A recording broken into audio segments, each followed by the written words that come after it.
that. Well, thank you. Thanks very much. I'm glad to see everyone in person, and I apologize for my lateness to your meeting. Hopefully, I will be a fixture at your meetings as we go through the support that I'm providing you over the year, and I will plan on getting here a little bit earlier. What I was asked to do today was to talk a little bit about the beginnings of the essentials of board governance and what are some good governance strategies. I know that you've had a presentation from legal counsel. Pat Forte and I have actually presented together on different things. She brings the legal words, I bring the more practical kind of piece. So some of the slides may look like things that you've seen before, but my purpose of bringing them and talking to you about them is to say, okay, how do we put them into practice into the new model that you have moved toward? First of all, I'd like to congratulate you on moving to a model that truly is setting you up for success as the not-for-profit organization that you are. It's a challenge as you move from one to the other, for sure, but it is a good way that you've got things all set up. So next slide, please, Elena. What I want to start our series together, and it's a webinar series and together, is that we continue to increase your knowledge as directors and directors of not-for-profit organizations. Many of you have had experience either being on the student council in your high schools or have been on WUSA and have been functioning as a council rather than a board of directors on a governance policy kind of direction. And I know some of you from your backgrounds, because I asked a few questions of things that you're studying, you're learning about political science, you're learning about organizational development and how things all play.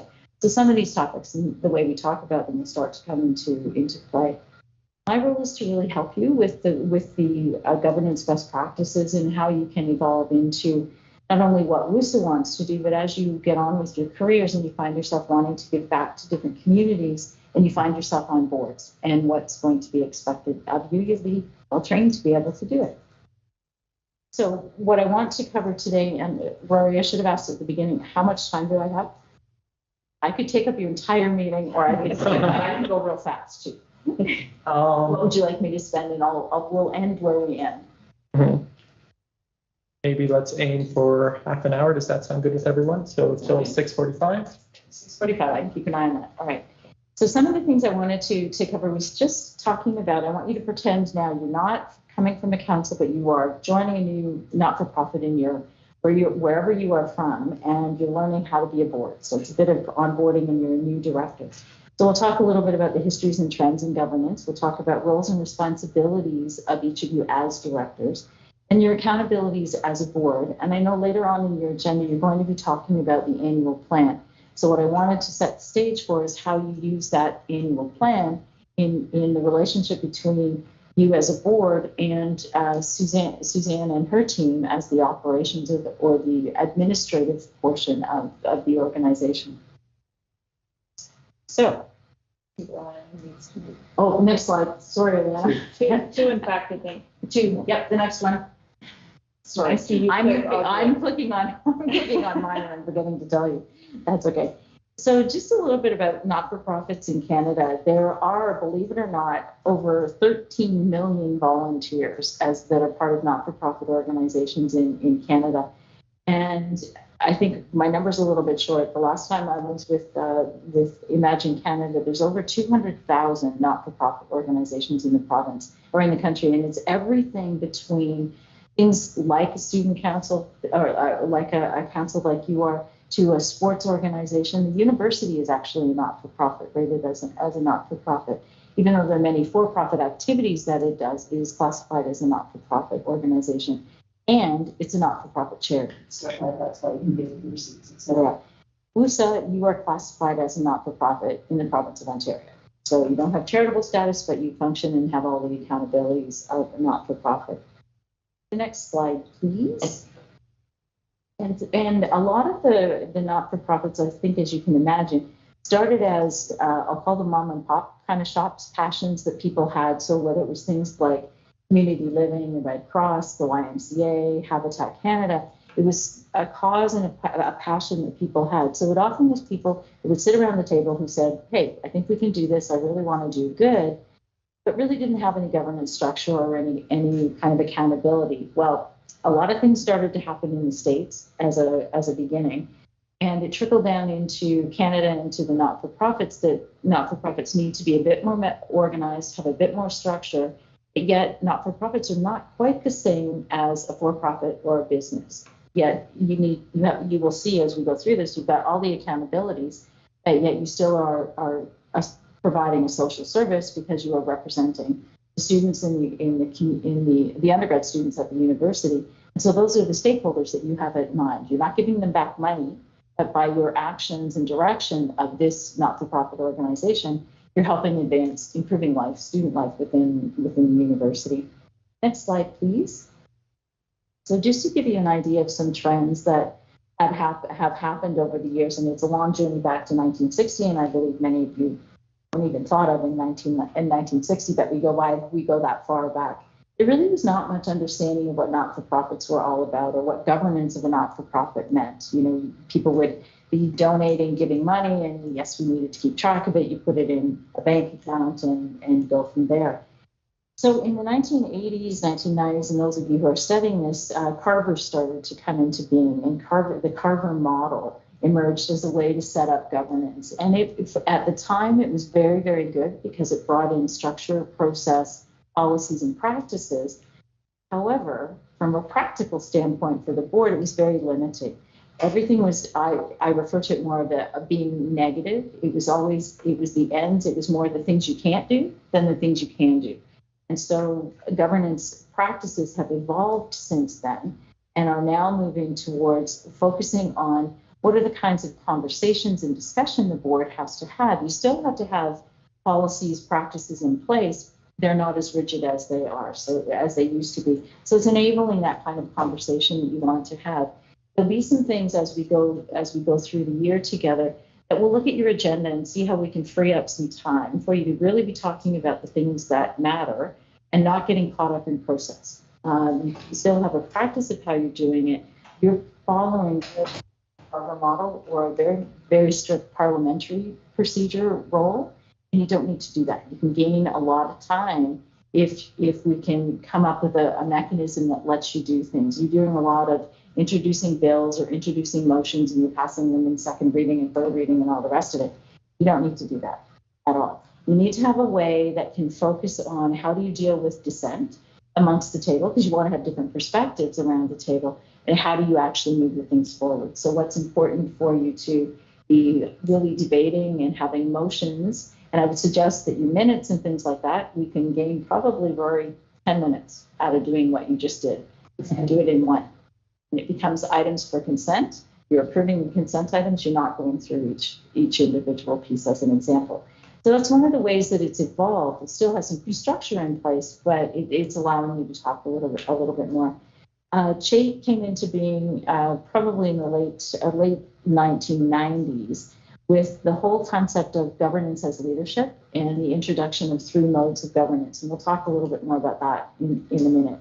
But since the early 2000s, boards have been moving more to being policy or oversight boards than working boards. And really, if I categorize where you are right now, you've been a very strong working board. Those of you who have been on the board for a while, you had mandates, you were a director of something, and you carried that out. And now you're acting as a collective voice. You may volunteer to help with different activities, but it's not in your board role.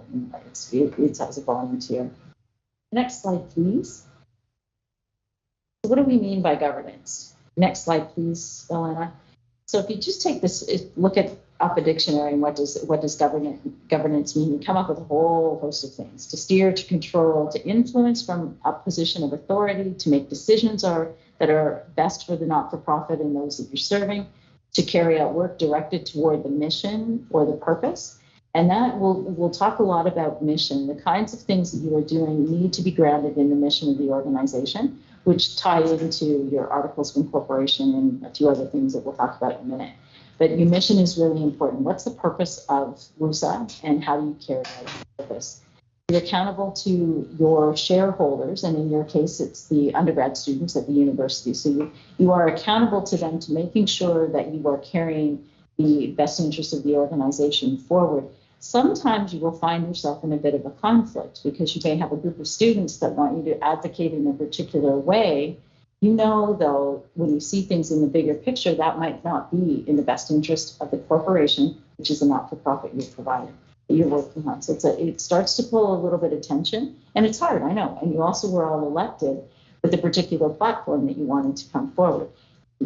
All those ideas are great to have. You now have to be able to put them into the perspective of what the organization is already doing. So your terms are not one and done kind of terms. It may take you a little bit longer to get those ideas forward. You also, governance also is to have the oversight and to be in communication with, and you'll see through the presentation, I use the word CEO, ED, and in your case, think Suzanne and her team. She's in that particular role. She's the most senior administrative person that you have as part of WUSA. And governance also is really responsible for making sure that you are complying with all of the applicable laws and legislation, which includes things like occupational health and safety. And you may think, well, we're in a university. How do we have to do that? You are an entity within the university. So you have, it doesn't mean you have to know all those things, but you have to make sure that Suzanne and team understands what the university policies are around occupational health and safety. But as an example, we keep it safe. The next slide, please. So you can think about, again, sorry. Oh, sorry. One more. Sorry. Thank you, Elena. So a strict definition is that you are establishing and assessing the directions, the priorities, the systems, the policies, and the processes, and the performance of the organization.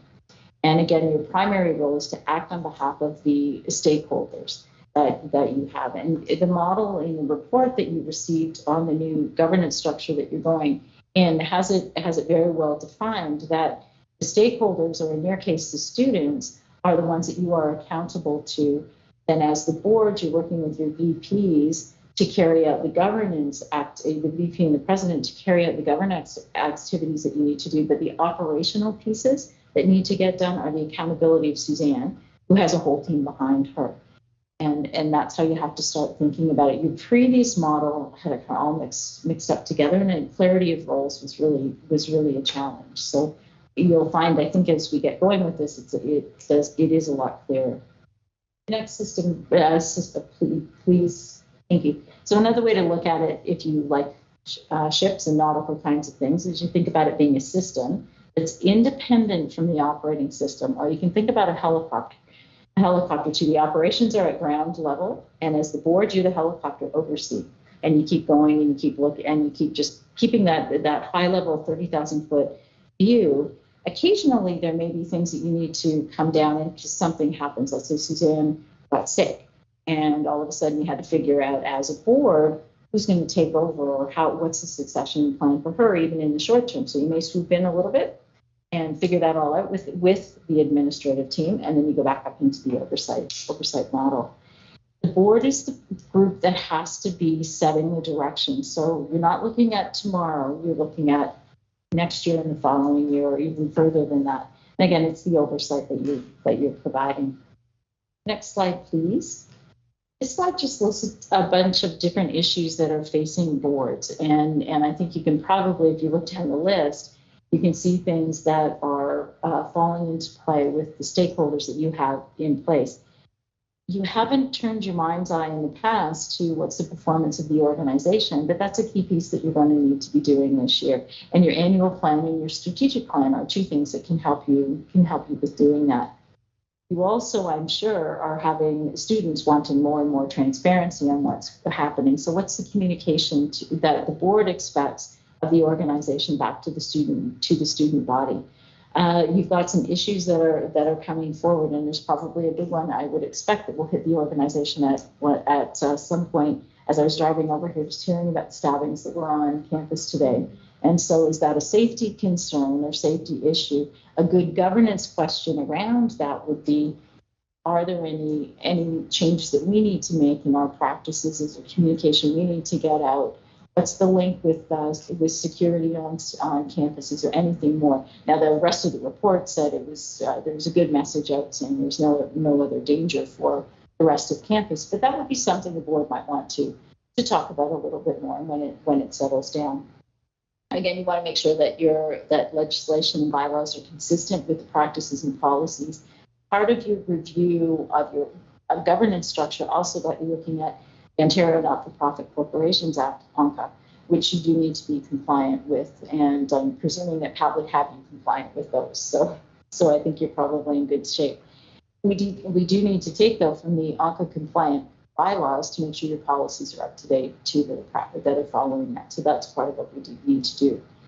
Vision, mission, values alignment. It's really easy to get creep. So go back to the mission, which is articulated in your Articles of Amendment through the Ontario Not-for-Profit Corporations Act. That's the whole purpose of the organization. If you start to sway from that, it can cause a whole host of issues. More detrimental for organizations that are charities. If they start moving beyond their mission, Revenue Canada may take their charitable status away. For not-for-profits, you could get fined, but it's highly unlikely that something like that would happen. Succession planning. And this is a challenge for organizations, and I've been working with a number of groups across campus. Because you're elected and not appointed or based on a skills matrix or recruited to be part of the position, it's often hard to figure out who's going to move through to the president, vice president, president positions, or vice chairs and chair positions, because you may not be on the board all that long. You may join and you're a fourth-year student. Well, you can come for the year, that's it, but you're not going to be able to succeed. So I think we'll have different conversations around how you do succession planning. So backing it up into the information sessions that you have for students about joining WUSA, what kind of experience you want to have, and encouraging people along the way. So you still can do it. We just have to take a little bit different flavor to it. And always world issues. There's lots that are having impact on local organizations. A number of years ago, when the fiasco with we came about and the intertwining of we as a corporation and their foundation. Long story short, the board on the foundation was similar to the board on the organization, so there was no oversight or no distinction in both. The operations managers for the organization had pretty well complete signing authority for both organizations, so they got themselves into quite a bit of trouble, which ended up moving both the foundation and the corporation apart. And I believe the corporation has actually left Canada and is headed in the States. The foundation has not. It's still here. Unwinding a foundation is a little bit harder than moving a corporation to another entity. Next slide, please. So this is just another way of looking at the framework and where you want to make sure that you've got some alignment. So I know that Pat had shown you a diagram that talked about federal provincial acts that you need to be looking at, and specifically for not-for-profit corporations. So those come from the government. Then the compliance piece with your articles of incorporation, your articles of amendment, and your bylaws. That's something that outlines the board structure and the membership. As a board, you need to make sure you've got governance policies. So what are the overarching policies? How are you going to behave? How are you going to be doing different things? And then specifically the procedures. So what's your meeting procedure? What's your conduct at meetings? How are you structured to do the work of the board?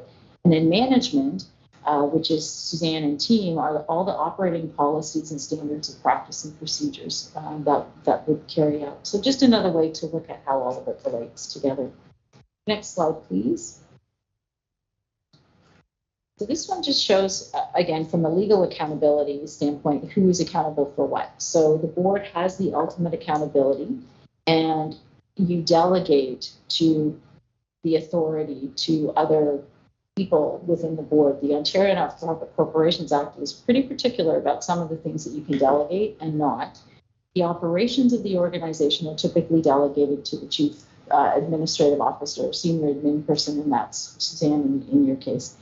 And then Suzanne, flipping it the other way, reports to the board and making sure that everything that is supposed to be happening within the operations does happen.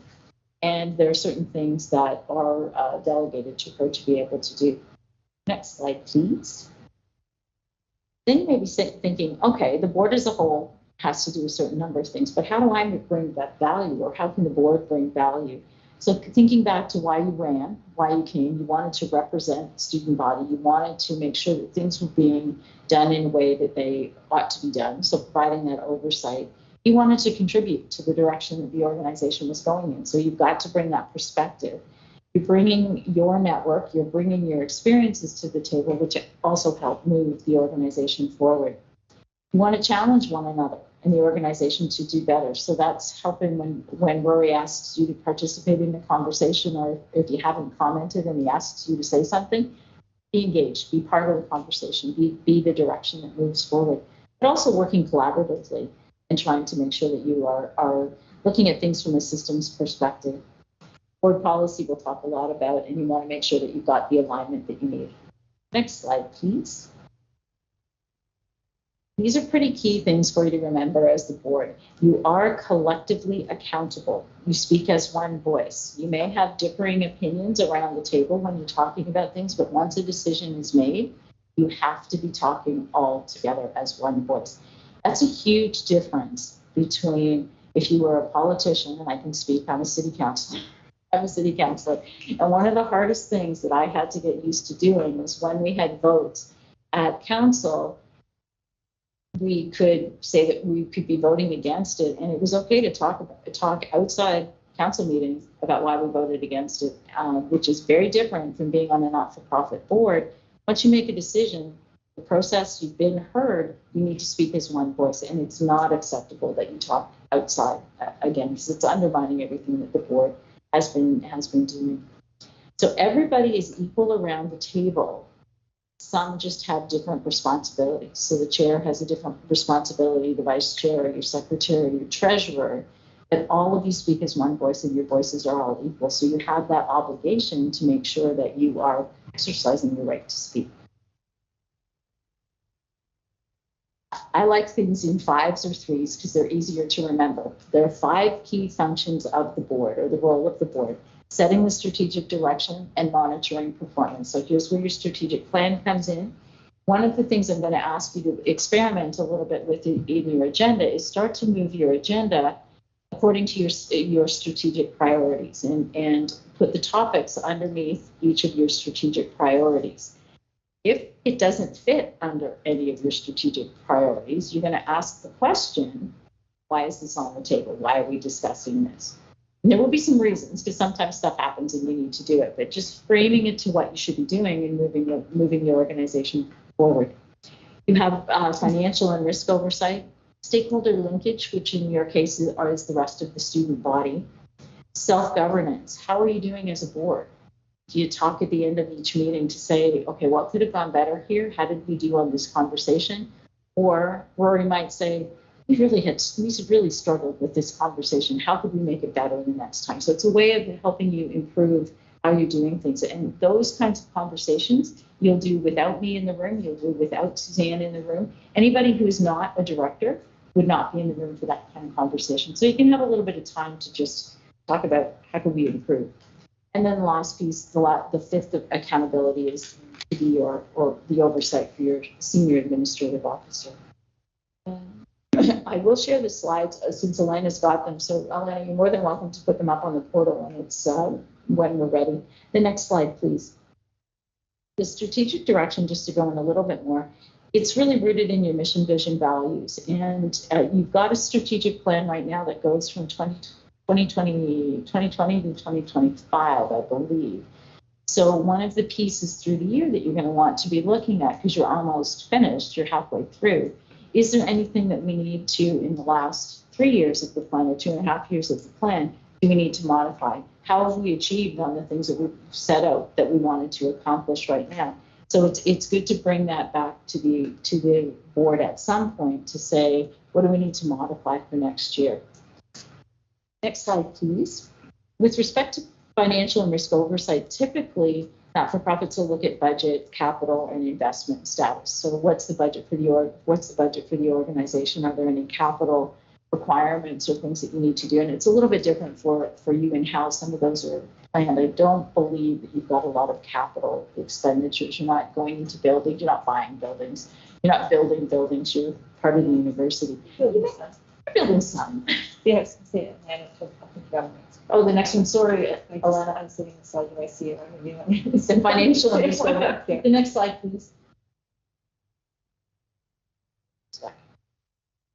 Alana? Okay, the next slide up, there we go. Okay, the next one too, please. Risk mitigation is a key component also. So when you're looking at your financial statements or even at the strategic plan, are there risk elements in it? What happens if we don't do this? Or if your funding doesn't come in, let's say fees change or the university adds additional costs that they want the student body to pay, and that's going to have an impact on the monies that you've got as an association to be running. What's the risk? Positive and negative. You want to have kind of those conversations. The next slide, please. It should be on stakeholder linkage. And this one is probably the easiest for this group to get its head around. And it's really your role here is to gather information. You're with your fellow students. They know what's working, what's not working. So bring that information to the table as it's appropriate. You also are the body and the ambassadors for the Student Association to give information out. What's the message that you want to have going on? If there's something critical happening within the university or critical that you're talking about, what's the messaging that you want to be giving all the time? And then building relationships, obviously, with the student body as a whole, with grad students, whoever you view as the stakeholders for the organization. Next slide, please. The next one is self-governance. So making sure you're reviewing your performance as a board. It can be done informally, as I suggested, and then probably once a year, it's not a bad practice to have a questionnaire that each of you fills out, commenting on how the activities went, how your decision-making went, how you as a board member felt you contributed to the organization and the discussions. Are there learning things that would have helped you be a better board member? Governance policies need to be in place, providing learning opportunities. You'll have lots of them this year as we go along.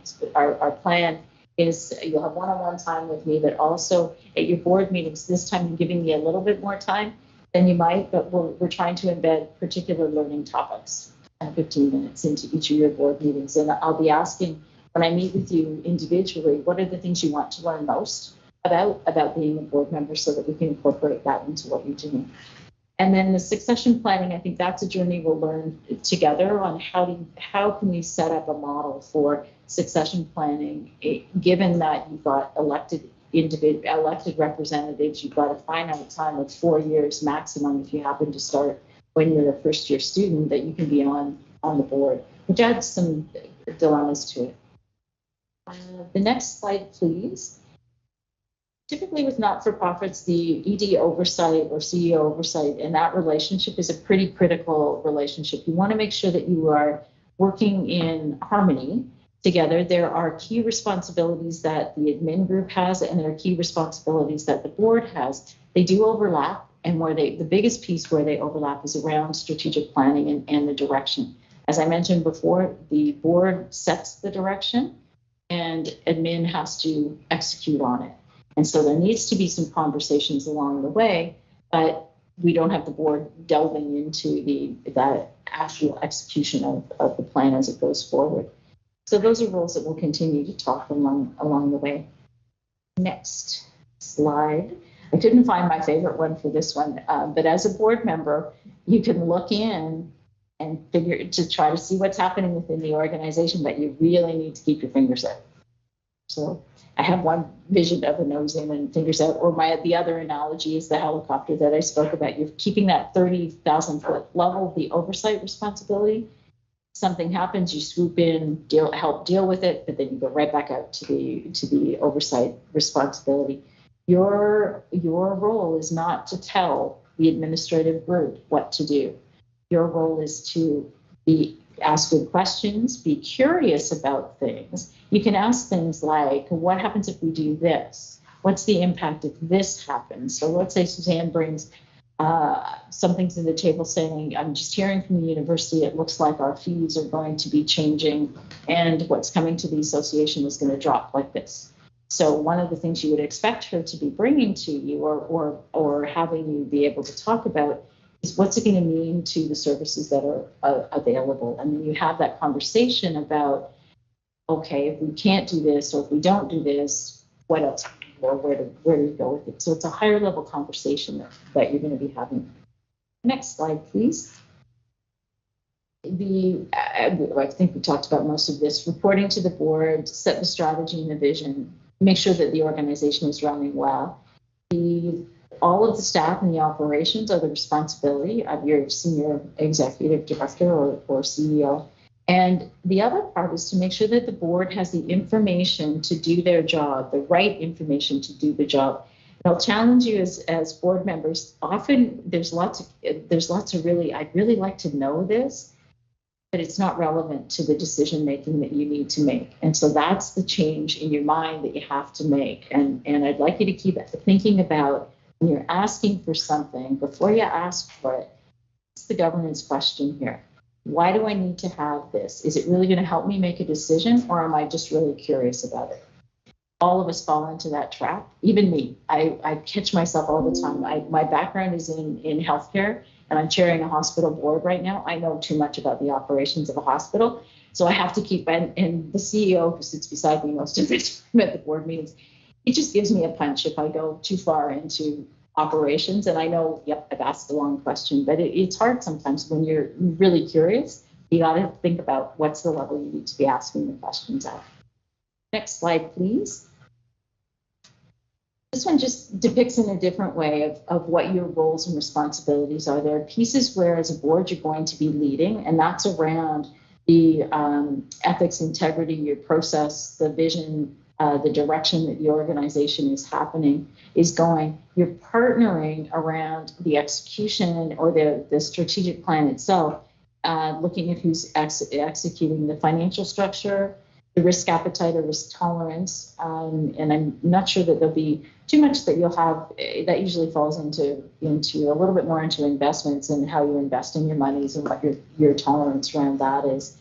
And setting the organizational culture. So the organizational culture within WUSA itself, you have a culture, and then there's a culture within the student body itself. So you've got two roles that you need to be playing. You're monitoring as the performance of the organization, so the performance against the strategic plan that you've set, and then you're really staying out of the way when it's anything related to execution. Now, some of you may have expertise because of your course of study, and it could be something that the staff are working on, and they may reach out to you and say, hey, can you help me with this? At that point, you're not acting as a board member. You're accountable to that staff member whose project it is, and you're supporting them in whatever they're asking you to do or whatever advice they're asking for you, but it's not in a board relationship. A key example would be sometimes you'll bring in experts to help out. Well, there's nothing wrong with the board member being that expert, but you're not acting as a board member in that capability. That is 6:45, so I can stop because it stops at the responsibilities. I do have a little bit more, but I can do it another time too. So I can stop and if there are any questions on what I've done so far. Are there any questions so far? How does the board feel? Do you want to continue or do you want to jump into our other items? I know you've got a busy agenda. Well, happy today. We do have a heavy agenda. Doing thumbs up, so. Thumbs up on mine. I don't know what thumbs up mean. If that means Probably if that means continue on, or if that means Probably means continue on. with what though? With the agenda or the presentation? It's actually not a bad spot to stop. Right here is where I was going to move into just the modes of governance that you're going to be practicing. So we can start from there the next time. Okay, that sounds good.